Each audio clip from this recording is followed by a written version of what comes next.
Assalamualaikum warahmatullahi wabarakatuh. Perkenalkan, nama saya Najwa Salsabila Putriyanto dari Program Studi Perbankan Syariah dengan NIM 053 dari kelas C. Pada video kali ini, saya akan menjelaskan materi terkait penerapan diferensial fungsi majemuk dalam ekonomi. Nah, dalam video kali ini apa saja sih yang akan kita bahas? Yang pertama itu ada penjelasan terkait diferensial parsial.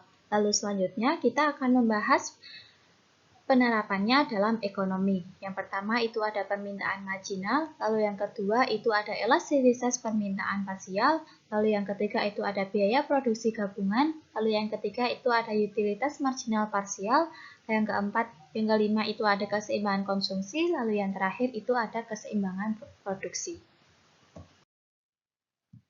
Nah, diferensial parsial.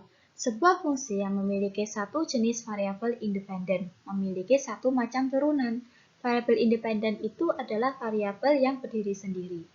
Sedangkan fungsi yang memiliki lebih dari satu jenis variabel independen memiliki lebih dari satu macam turunan pula. Jika sebuah fungsi memiliki n macam variabel independen, maka akan memiliki n macam turunan.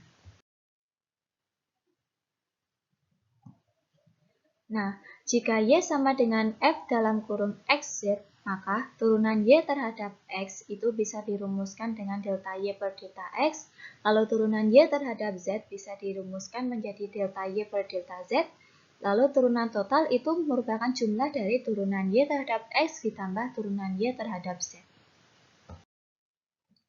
Lalu jika P sama dengan F dalam kurung QRS, maka turunan P terhadap Q bisa dirumuskan dengan dP per dQ, turunan P terhadap R bisa dirumuskan dengan dP per dR, lalu turunan P terhadap S bisa dirumuskan menjadi dP per ds. Jadi turunan total merupakan rumusnya menjadi seluruh total dari turunan P terhadap Q ditambah turunan Q terhadap R ditambah turunan P terhadap S. Lalu selanjutnya kita akan membahas penerapannya dalam ekonomi. Yang pertama itu ada permintaan marginal. Apabila dua macam barang mempunyai hubungan dalam penggunaannya, maka permintaan akan masing-masing barang akan fungsional terhadap harga kedua barang-barang tersebut.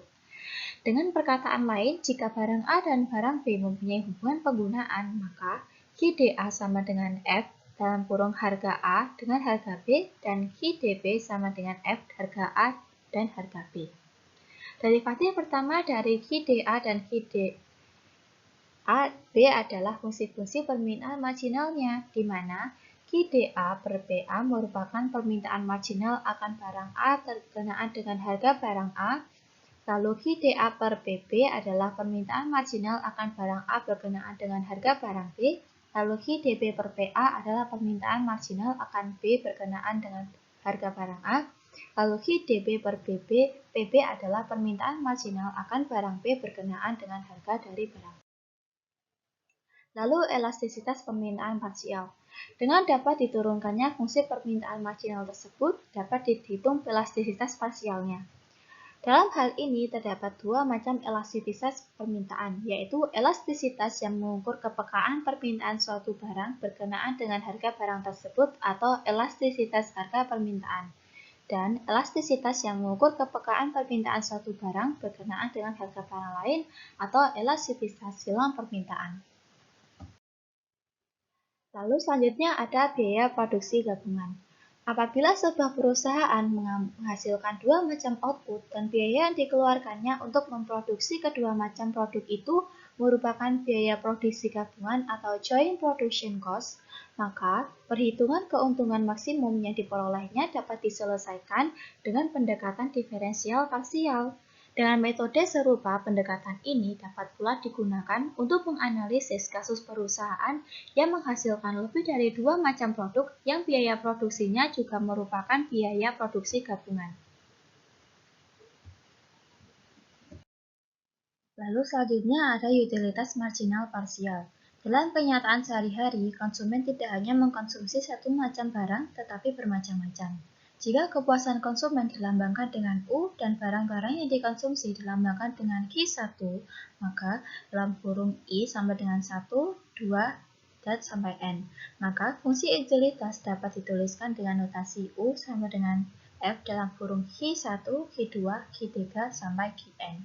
Seandainya untuk penyederhanaan konsumen hanya mengkonsumsi dua macam barang, yaitu X dan Y, maka fungsi utilitasnya yaitu U sama dengan F dalam kurung X, Y.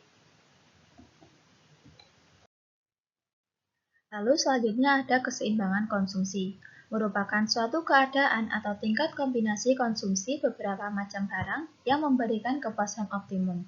Secara geometrik, keseimbangan konsumsi terjadi pada persinggungan kurva indiferensi dengan garis anggaran atau budget line. Garis anggaran sendiri mencerminkan kemampuan konsumen membeli berbagai macam barang berkenaan dengan harganya masing-masing dan pendapatan konsumen. Jika pendapatan konsumen sebesar M dan harga barang X dan Y adalah PX dan PY per unit, maka persamaan budget line dapat dituliskan dengan M sama dengan XPX ditambah Y PY. Tingkat kombinasi konsumsi yang memberikan kepuasan optimum dapat dicari dengan metode Lagrange dengan fungsi utilitas U sama dengan F dalam kurung XY dimaksimumkan terhadap fungsi anggaran M sama dengan XPX plus Y per Y PY.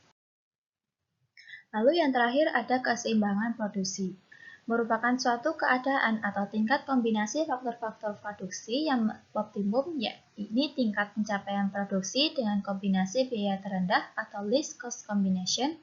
Secara geometri, keseimbangan produksi terjadi pada persinggungan garis biaya yang sama atau isocost dengan kurva produksi yang sama atau isoquant. Isocost sendiri mencerminkan kemampuan produsen membeli berbagai macam masukan berkenaan dengan harganya masing-masing dan jumlah dana yang dimiliki. Jika pendapatan produsen sebesar M dan harga barang X dan Y adalah PX dan PY per unit, maka persamaan budget line dapat dituliskan dengan M sama dengan KPX plus LPY. Baik, sekian materi penjelasan dari saya, kurang lebihnya mohon maaf. Wassalamualaikum warahmatullahi wabarakatuh.